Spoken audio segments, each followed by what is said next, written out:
A notícia é um professor aposentado da UFRJ sugeriu que uma criança rica fosse guilhotinada. Isso é justiça ou é barbárie? Vamos refletir filosoficamente sobre isso hoje. Meu nome é Vitor Lima, eu sou seu professor de filosofia de hoje e de sempre, e isto aqui não é filosofia.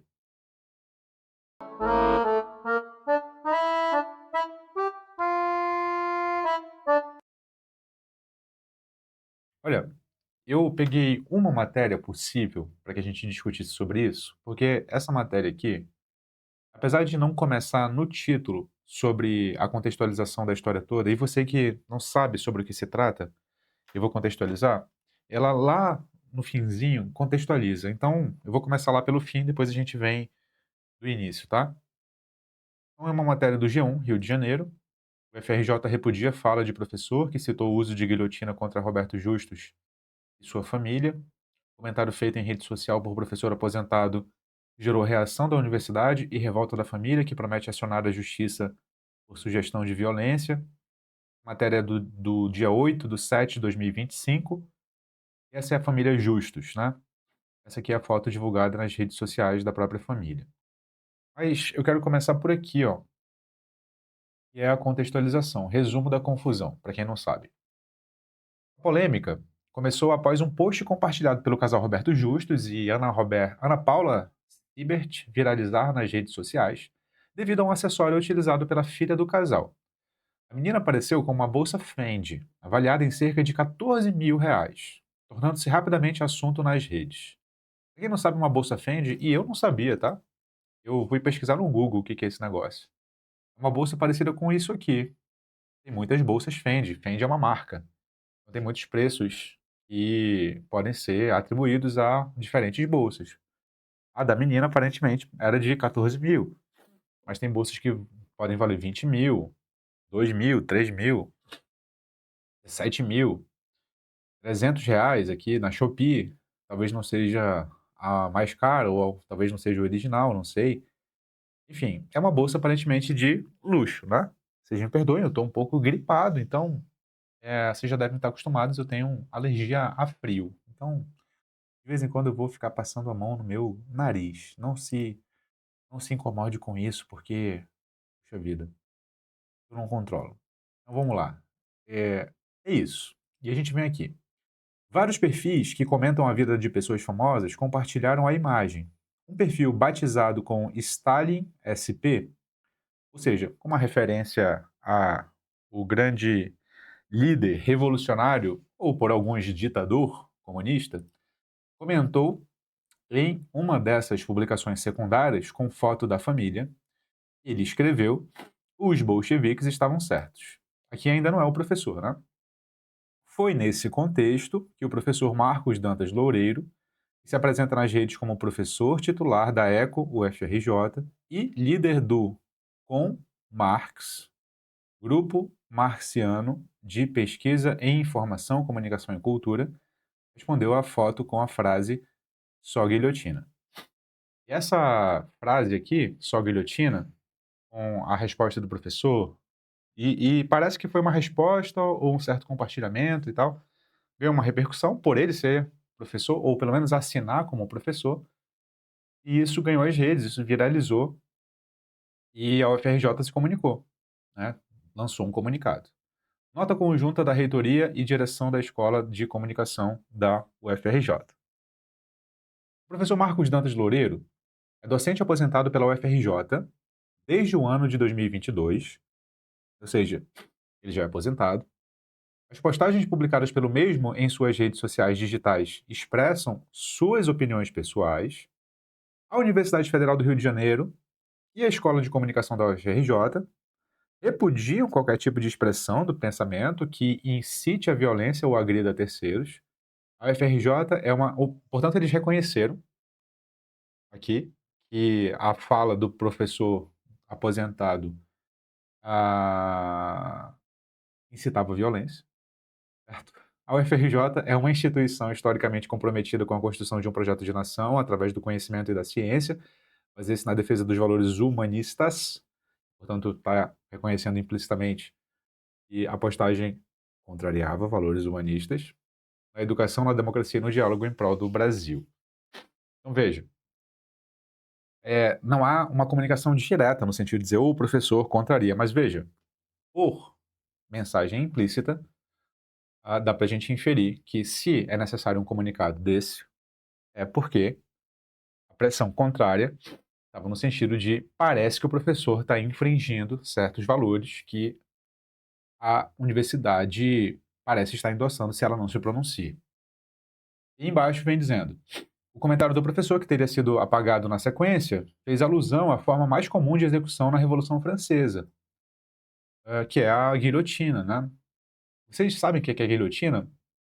Acho que a maioria de vocês sabe o que é guilhotina, mas, bom, não custa nada pesquisar, né? Para quem não sabe. Olha o que aparece de guilhotina aqui. Isso aqui é um tipo de guilhotina muito utilizado hoje em dia, né? Que é a guilhotina de papel, para cortar papel hoje em papelarias. Mas a guilhotina a qual ele se referia era essa aqui, ó. Esse objeto histórico aqui, e decepava cabeças na Revolução Francesa. E, portanto, a guilhotina é um símbolo da Revolução. Quando o professor fala só guilhotina, ele está dizendo, em outras palavras, metaforicamente, só revolução. Só que ele está utilizando um símbolo violento para dizer, em outras palavras, só revolução. Então tá. O casal Justus justificou a foto explicando que faz parte do trabalho da mãe, como influenciadora, mostrar o cotidiano nas redes sociais. Bolcheviques e as revoluções. Os bolcheviques eram um grupo revolucionário marxista, liderado por Vladimir Lenin, que defendia a derrubada do regime czarista e a instauração de uma ditadura do proletariado na Rússia. Em outubro de 1917, eles tomaram o poder e iniciaram profundas transformações políticas, econômicas e sociais, que culminaram na criação da União Soviética. Então, após a Revolução, os bolcheviques confiscaram terras, propriedades e empresas privadas da nobreza e da burguesia. Famílias aristocráticas e ricas foram perseguidas, exiladas e até executadas, sendo o caso mais simbólico o assassinato do czar Nicolau II e sua família. Então, o jornal está trazendo esse caso porque para indicar que houve assassinato na Revolução Russa. É isso. O objetivo era eliminar as desigualdades sociais extremas, abolindo a propriedade privada dos meios de produção e promovendo a coletivização segundo a ideologia marxista. O sentido atual da frase "os bolcheviques estavam certos" é visto muitas vezes como um meme, ou uma crítica mais dura à desigualdade social. A frase "os bolcheviques estavam certos" diante de uma família rica pode ser vista como uma ironia, sugerindo que uma solução radical, violenta e revolucionária, como a bolchevique, seria justificável diante das injustiças sociais persistentes. Veja só, a gente vai já voltar a esse ponto. A citação também é vista como uma posição política de esquerda, que enxerga a riqueza acumulada como fruto de exploração ou privilégio sistêmico. Já a guilhotina, termo usado pelo professor, se tornou um dos símbolos mais marcantes da Revolução Francesa, sendo amplamente utilizada durante o chamado período do terror. É um dos períodos dentro da Revolução Francesa. Nesse contexto, milhares de pessoas, incluindo nobres, clérigos e até revolucionários, foram executados. Ok. O professor pede desculpas. Em nota publicada nas redes sociais, o professor Marcos Dantas afirmou que sua frase só guilhotina foi uma metáfora, frequentemente usada no X, antigo Twitter, e que fazia referência histórica à Revolução Francesa. Segundo ele, a intenção era criticar a desigualdade social de forma irônica e não ameaçar a família de Roberto Justus. Na nota, ele afirmou que respondeu a uma postagem fazendo referência a outro fato histórico e jamais teve a intenção de ofender ou ameaçar. Ele também afirmou desconhecer Justus e seus familiares. Que tem uma aspas do... vamos ver. Nem de longe, em momento algum, passou pela minha cabeça fazer qualquer ameaça ao senhor ou à sua família. Isso seria um absurdo, escreveu o professor, que tem 77 anos e 55 de carreira no jornalismo. Bom, meus amigos, esse é o resumo do negócio e ganhou repercussão, esse caso. Bom, vamos refletir sobre isso? Eu anotei aqui alguns pontos para fazer um exercício de filosofia, porque eu tenho uma reflexão a fazer sobre isso, porque isso tem muito a ver com o que está me preocupando ultimamente. Eu já fiz outro vídeo sobre o aspecto comunicacional da filosofia, eu vou deixar aqui, caso você queira assistir. E é nessa linha que eu quero argumentar aqui. É, por isso, eu quero só equacionar o debate para tentar raciocinar como os dois lados da mesa estão pensando. Tanto quem, com razão, considera um absurdo incitar violência a uma criança, quanto quem, com razão, considera um absurdo ostentar luxo numa nação extremamente desigual e, e, e pobre. Como é que pensa a cabeça dessas duas pessoas? Se você já está num desses dois lados, você fala assim, é óbvio, Vitor, é claro, é óbvio. Você já sabe como pensa, né? Porque você está na cabeça dessas duas pessoas. Mas o exercício que eu quero fazer aqui agora é um exercício de vamos pensar filosoficamente no sentido de colocar a dialética na mesa. Dialética, no sentido aristotélico, é uma técnica de discurso em que você coloca na mesa posições em jogo contrárias para depurá-las, sabe como se você estivesse peneirando? Peneira, peneira, peneira, peneira, peneira, vê o que cai, vê o que cai, e o que cai, como se você estivesse purificando o negócio, você vai e aproveita e pega para você. Nessa metáfora da peneiragem, da dialética, é que eu quero encaminhar o vídeo aqui hoje. Barca comigo? Vamos lá? Essa coriza aqui. Vamos lá. Então, deixa eu pegar as minhas anotações aqui. Eu estou diante da minha tela de computador. Então, eu peguei 3 pontos para tentar entender o absurdo que é incitar a violência e 3 pontos para tentar entender o absurdo que é ostentar o luxo. Veja, o primeiro ponto, que é o absurdo que é incitar a violência, é a violência simbólica contra uma criança.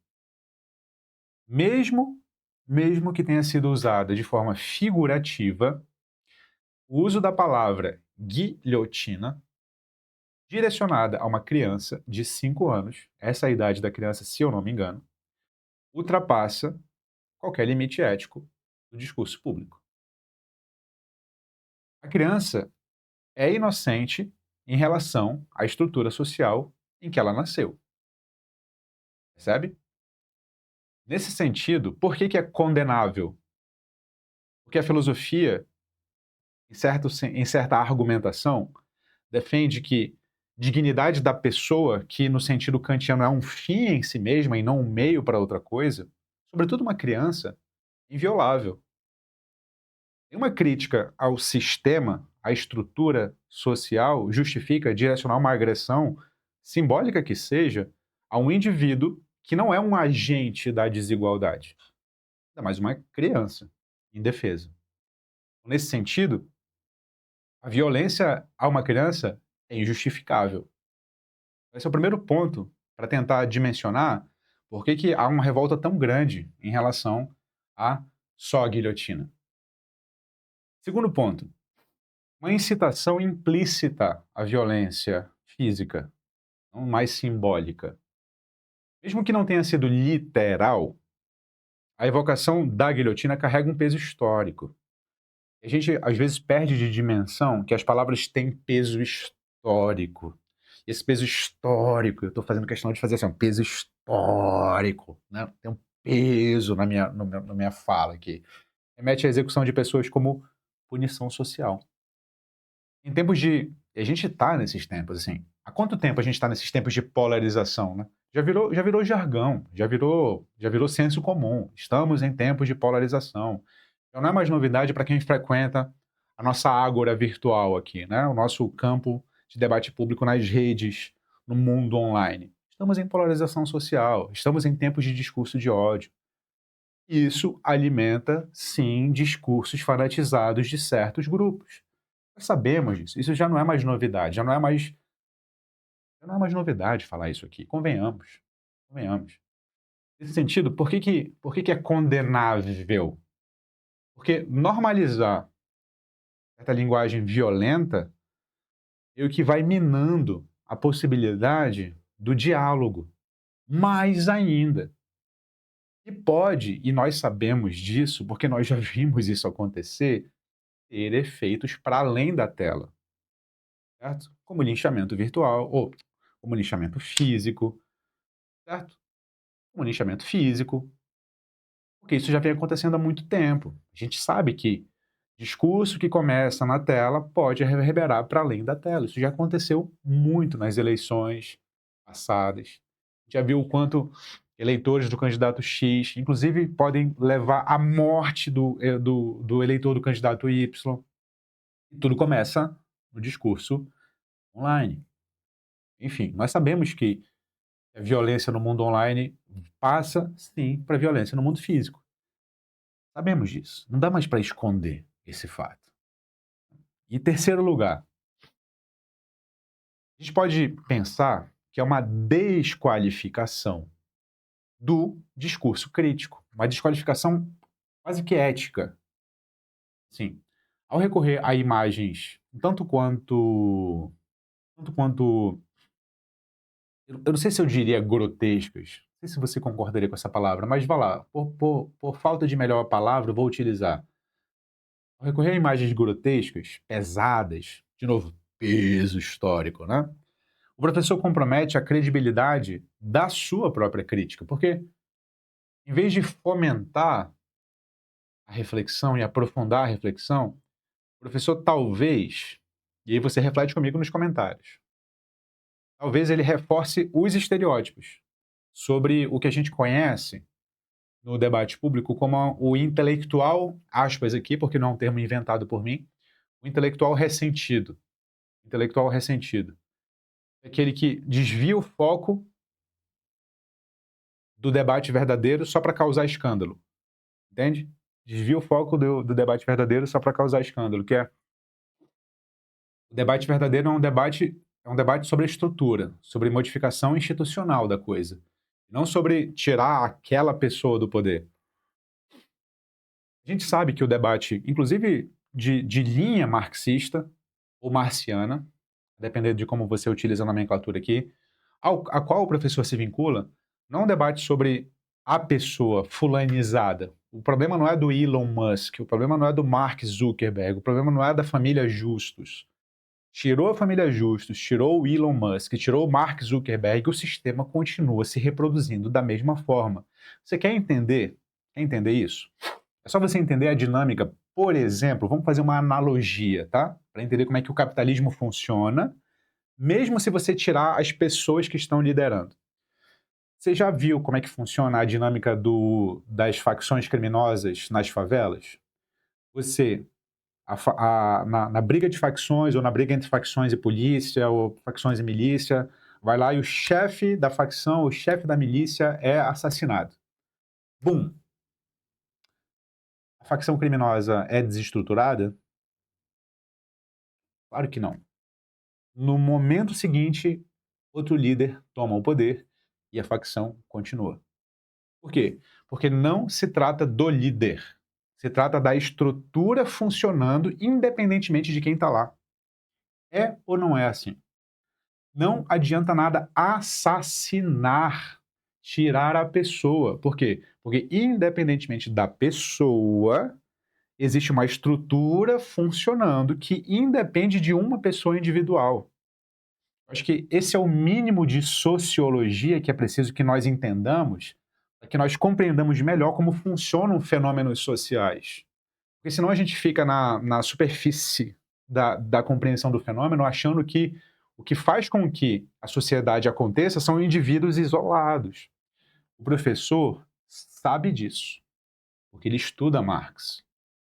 Mas do modo como o comentário isolado foi interpretado, e eu acho que nem é culpa completa do professor, dando aqui as devidas ressalvas. Nem é culpa completa do professor, porque ele não estava fazendo uma dissertação, um ensaio sociológico, ele só comentou. Infelizmente, ele só comentou uma palavra infeliz. É bem redundante aqui, infelizmente infeliz. Não se trata de uma pessoa, se trata de uma estrutura, percebe? Se trata de uma estrutura. Então é uma desqualificação do discurso crítico, quando você, ao invés de chamar a atenção para aquilo que realmente é a causa do negócio, é, sabe, meio que chama atenção só para manchete. Guilhotina, guilhotina, sabe? Então eu dimensionaria assim Porque, de um lado, causou tanta repercussão negativa a comunicação do professor. E o professor nem quis fazer um post, ele nem quis causar, ele nem qui isso é muito engraçado nas redes sociais.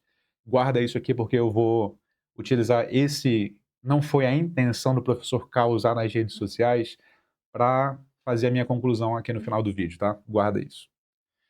Mas agora vamos para a parte de tentar entender filosoficamente aqueles que se sentem justificados, uma certa argumentação contra a ostentação do luxo e, portanto, não se sentiram injuriados com a fala do professor, com a escrita do professor, melhor dizendo. Então, acho que um primeiro ponto que quem não se sente injuriado poderia pensar é o seguinte: 1. Crítica à ostentação em meio à desigualdade. A indignação com a exposição de bens de luxo por crianças num país, veja bem, marcado, marcado pela desigualdade e, portanto, por em inúmeros contextos, pela fome, pela miséria, legítima, legítima. A ostentação ela pode ser lida como insensibilidade social ou reprodução à crítica de valores consumistas, superficiais, supérfluos, e só afastam as pessoas de uma verdadeira boa convivência virtuosa, por que não? Certo?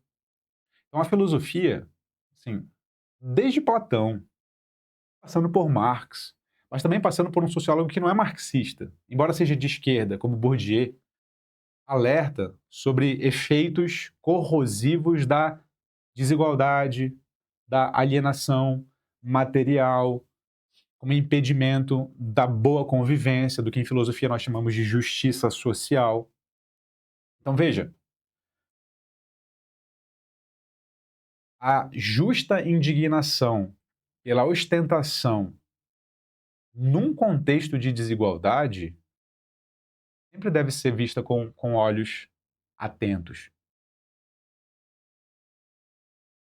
É difícil normalizar uma criança que ostenta uma bolsa de 14 mil reais, que seria quantos salários mínimos? Talvez 12 salários mínimos? Um pouco menos? 11? Não sei. Faça as contas. Num país em que talvez 80%, um pouco mais, da população nunca compraria isso, né? Batalha dia a dia para comer, para pagar a moradia, para pagar a conta de luz, para pagar o gás. Entende? Entende? Entende o que eu estou querendo dizer? Essa justa indignação. Eu não estou dizendo que é certo desejar. Veja que a minha análise eu estou analisando a indignação.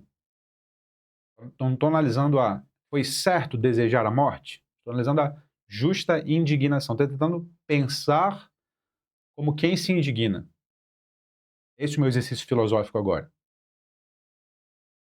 Segundo ponto, tentando fazer esse exercício filosófico de pensar como quem se indigna. Uso da provocação como forma de crítica social. E eu, como professor de filosofia, assim, preciso entender, assim, dever de ofício, o uso da provocação como forma de crítica social.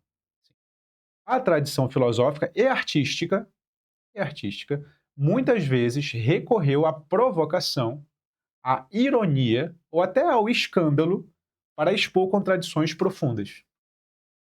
Eu posso citar aqui, no mundo antigo, por exemplo, um filósofo como Diógenes de Sinope, conhecido como o Cão, o grande filósofo cínico, que andava quase nu pelas ruas da Ágora, que fazia coisas escabrosas entre os atenienses e chocava.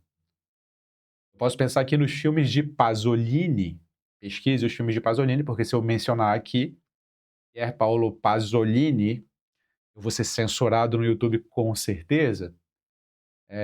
Eu posso pensar aqui num dramaturgo alemão como Bertold Brecht, B-R-E-C-H-T,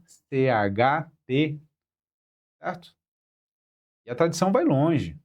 A tradição vai longe. Eu posso pensar aqui em Voltaire, eu posso pensar aqui num filósofo libertino, que nem sempre é considerado filósofo, mas tem lá sua provocação filosófica, como Sade, Marquês de Sade. Enfim, posso pensar aqui em inúmeros filósofos e artistas que têm como uma provocação, inclusive essa, né? Eu vou deliberadamente utilizar uma palavra que vai causar constrangimento social e vai de encontro, colidir com os valores éticos da sociedade e com os valores jurídicos da sociedade. Existe essa tradição em filosofia. Existe essa tradição em filosofia. Pela terceira vez, existe essa tradição em filosofia. Provocar o senso comum pode ser uma forma de romper a anestesia do senso comum. Os filósofos, ou pelo menos certa vertente dos filósofos, acredita nisso. Outra vertente não. Certa vertente, sim. Então, estudar filosofia é estudar, inclusive, essa vertente e reconhecer que ela existe, e reconhecer os méritos dela nos contextos em que ela se inseriu.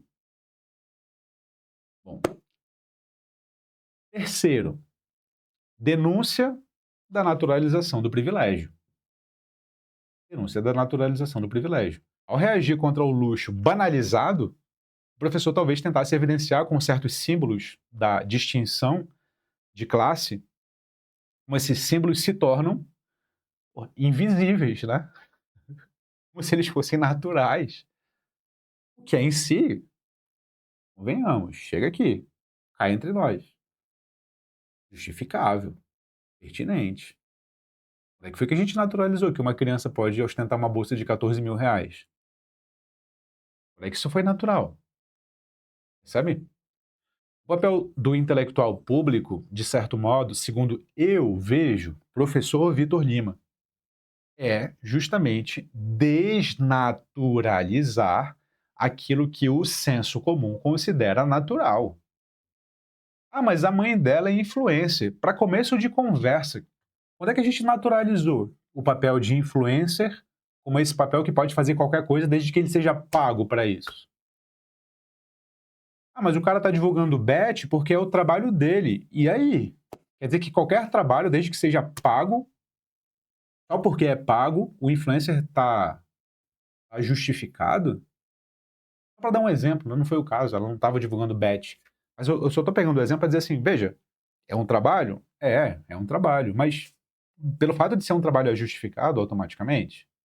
Não, a gente precisa discutir. Então, nesse sentido, é justificável o papel do, poxa, nada de natural uma criança. Não, mas o pai dela trabalhou injustamente, não explorou ninguém. Beleza, vamos analisar se ele não explorou ninguém, se foi justo, se ele ajudou mais do que não ajudou. Tudo bem, essa é outra discussão, que é a argumentação da família Justus. Uma boa discussão é essa. Mas aí é outra discussão. Eu estou me referindo a tentar entender a dinâmica das pessoas que entendem a justa indignação, certo? A denúncia da naturalização do privilégio. Então, até agora, eu tentei fazer aqui a, o exercício de compreensão da mesa. Pressupondo que tem uma mesa que, imaginando, fazendo o exercício imaginativo da mesa, das pessoas discutindo, querendo invadir a mesa, querendo, né, brigar umas com as outras. Mas qual foi a minha reflexão sobre isso, particular, assim? Minha reflexão particular não foi necessariamente tomar partido, porque tem muito a ver com o meu momento de vida. Eu já falei para vocês que eu estava refletindo sobre comunicação e o papel da comunicação, e foi esse momento de vida que me fez falar sobre a questão. É engraçado, lembra que eu pedi para você guardar? Que nem foi a intenção do professor. Deixa eu pegar o nome do professor de novo, eu já me esqueci. Como é que foi o nome do professor? Poxa, me esqueci o nome do professor. Desculpa, professor. Professor Marcos Dantas. não foi a intenção do professor Marcos Dantas Loureiro fazer um post provocativo. Até onde eu entendi da dinâmica. O professor comentou num post. Assim como você comentaria na foto de uma celebridade. Assim como você comentaria na foto de uma celebridade. Acontece que o professor, ou pelo menos o professor aposentado agora, tem uma credencial que o habilita a ser uma pessoa pública. Ele é um professor ou ex-professor universitário. E isso faz com que ele seja destaque. E esse destaque fez com que ele, nesse caso, fosse compartilhado num contexto de polarização. Ainda mais num contexto, e a gente já discutiu sobre isso. A gente já discutiu sobre isso. Vou colocar aqui o vídeo do Léo Lins. De liberdade de expressão. Né? Eu, inclusive, tive uma opinião bastante diferente da de vocês, no caso do Léo Lins. Eu sou a favor de que a liberdade de expressão tenha limites, só que no contexto da arte, eu sou a favor que esses limites sejam maiores. Essa é a minha posição lá no caso do Léo Lins. Eu só me convencia de que o Léo Lins tinha que ser limitado se aquilo fosse opinião dele. Se aquilo fosse opinião dele. E não de um artista se manifestando. Se eu fosse convencido de que aquilo fosse opinião dele, tudo bem.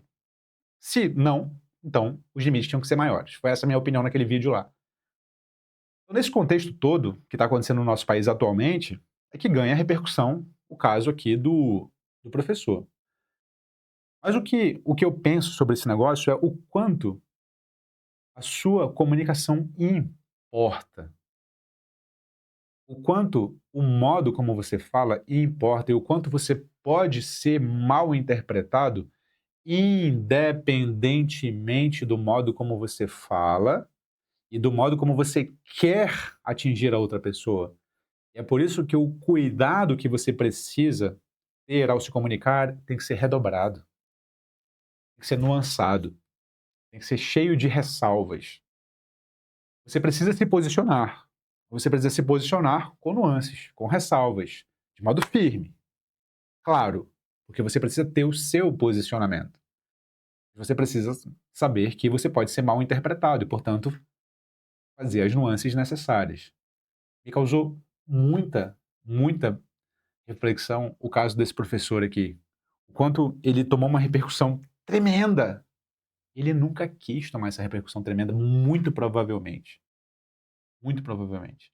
Se ele tivesse que escolher, vou ser famoso por causa de um comentário, provavelmente ele dizia, não quero, não vale a pena. Como dizem os paulistas, não compensa. Não compensa. Não compensa. E você, meus amigos? O que você pensa sobre esses pontos que eu trouxe para a mesa? Em que lado da mesa você está? Ou você está do lado que eu propus? Você só está querendo entender o que está acontecendo? Coloque aqui nos comentários, vamos continuar conversando. Não se esqueça, você é o que pensa. Você não é só o que pensa, mas certamente grande parte de você é o que pensa. E como sempre, fique com Sócrates. Se você quiser minha ajuda para continuar estudando filosofia com profundidade, conheça a minha escola, o Núcleo de Formação Filosófica. O link está aqui na descrição. Tchau, tchau.